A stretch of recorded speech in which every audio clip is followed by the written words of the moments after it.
There are people who are working every single day, diligently, trying to figure out a way to get these lands out of federal common ownership. 31 million acres to the state of Utah.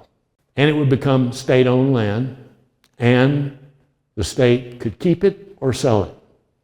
People say, well, we would keep it because we understand people like it. How realistic is that if it goes all of a sudden from 50 states paying to maintain these places to one state? What would those costs be? Using Utah as an example, and I'm using 2018 as the fiscal year, those costs have obviously gone up today.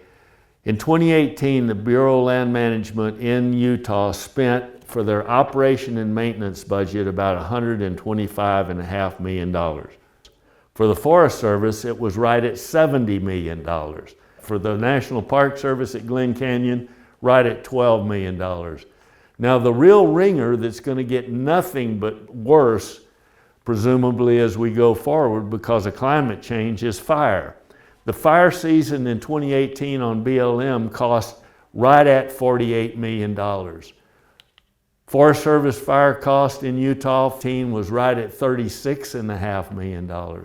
Those are huge figures that are going to do nothing but increase. In addition, we talked previously about the fact that Utah received half the revenues that came in on public lands in Utah, so $74.5 million, and then they were paid in lieu of taxes, PILT, another $40 million.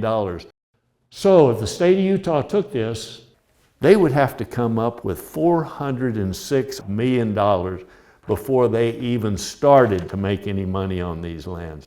That is a huge sum. In addition, in that same year, the state of Utah on private lands and state land, just in fire costs, spent another $35 million, which would be really difficult, especially when you think that in the case of Utah, for example, the U.S. population of 335 million people as a tax base are paying for these lands, whether they're in Utah or Wyoming or wherever. If these go to the state of Utah, that tax base now goes from 335 million to 3.3 million people that are going to try to absorb these costs. That doesn't even make sense. And there's no way they can foot that kind of bill. One fire season would wipe any western state out as far as trying to run these lands themselves.